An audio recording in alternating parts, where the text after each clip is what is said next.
It's a beautiful day at beautiful Three Chimneys, and I have the great pleasure of standing here with Rebecca Nicholson, and behind her, Gun Runner. Can we just talk about how exciting this start to stud has been for him? How often do you see this?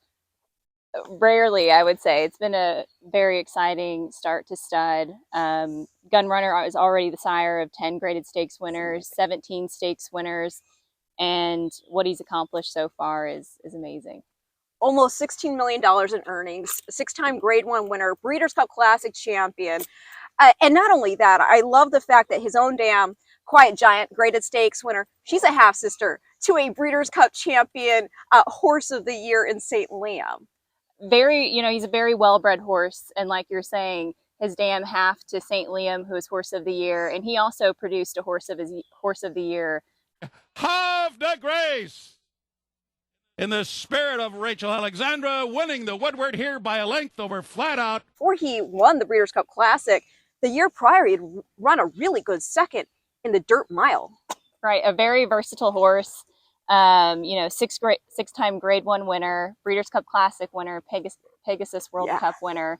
And it's so amazing to see him, go on with such a successful race career and turn around and do that just as good as a stallion. Baco Zulu, there's Taba, early voting won the Preakness, you've got Cyberknife, I mean, just all these big time horses. And now even in this season going forward, we're seeing Disarm as a Derby hopeful, Guns and Graces as an Oaks hopeful. What he's done in this short amount of time, like you said, in his first crop, he had a champion 2-year-old filly, a Breeders' Cup Juvenile Fillies winner, a Preakness winner, Haskell winner, and they're winning the biggest races out there. And now you have horses like Disarm that has come along for the Derby, and Red Route 1, who has just come along and earned a spot in the Preakness. So it's amazing his consistency and what he's getting done with his progeny on the racetrack. So who do we have right here? A chestnut filly by GunRunner out of Breeders' Cup Distaff winner Stopchargingmaria. Stopchargingmaria, stellar win! Stopchargingmaria had won!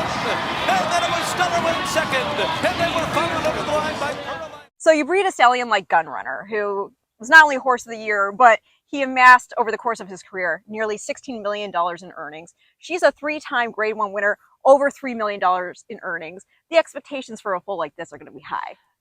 Yes, and this is her 6th foal. Her first weanling was a $1.9 million weanling. Her second, a Tappet, who sold for $825 as a yearling. All 3 of her first runners are winners. This filly is owned in partnership with Whisper Hill Farm and Three Chimneys Farm. And she is just extraordinary. What's a daily routine here at Three Chimneys for mom and baby at this stage? The daily routine, I believe they are going out at night now that the weather has gotten a little warmer. So they'll go out at night. They come in the morning, get their grain, get to relax. They'll get their feet picked out, checked over, and then they'll head back out around lunchtime every day. As far as mom, does she have any dates coming up? Stopchargingmaria will be going back to GunRunner this year. Well, after you see this filly, why not? Yeah.